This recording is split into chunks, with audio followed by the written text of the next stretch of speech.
Dave, good to speak to you here in Birmingham. Now, you're someone who knows all the ins and outs of Manx athletics season after season. Could you just tell us just how big will this occasion, the Commonwealth Games, be to any Manx athlete, not just for their season, but their entire careers? I think if you ask any of the athletes who are competing here, I think they'll all say this is the biggest event of their careers, no matter what they've done before. You know, some of them have represented England, have got aspirations to represent Great Britain, hopefully in the future. But I think this is the highest level that you can actually represent the Isle of Man at, and it's just a massive honour, and it's very difficult to do. I think the fact that we've got 7 Manx athletes here is just a testament to how well the sport has actually done over the last few years to produce that sort of quality and abundance, in a variety of events. So they've done brilliantly.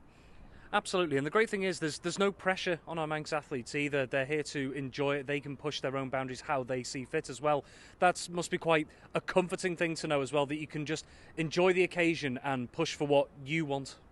I think that's absolutely right. I think the team manager, Steve Partington, has made it sort of quite clear that, like you say, they're not under any pressure other than to be the best that they can possibly be. And I know his job, he's been quite clear about the fact that he just wants to help the athletes to basically produce the best performances that they've ever produced, or the best performances they can produce on the day. I think there's a great atmosphere in the camp. It's very upbeat, and I really think they'll do very well. Absolutely. Well, the track events are now underway, and you'll be sat there at some point throughout the games. That's quite the setting, isn't it, that Alexander Stadium to be competing in? Yeah, I had my first experience yesterday morning. I had a ticket for the morning session, and it was just about full. I've been to the Alexander Stadium once before, 10 years ago, and it's unrecognisable. They've completely redeveloped the site.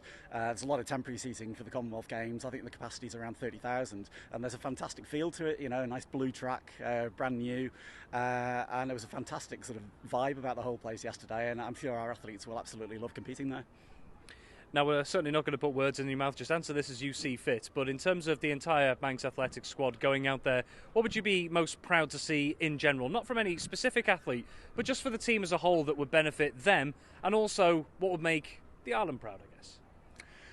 Well, I think what will make the island proud is just seeing the athletes give every last drop that they can possibly do. We've already seen that with the 2 marathon runners who, both unfortunately had problems to a greater degree, I would say, in the second half of the race, but everybody could see how much they gave it, even though they were suffering towards the end of the race. They just gave absolutely every last drop that they had, and I think that's all that we can really expect. If all the athletes go out there, do their absolute best, and hopefully, some of them will produce performances that maybe even they didn't believe they were capable of. That's what we're really hoping for.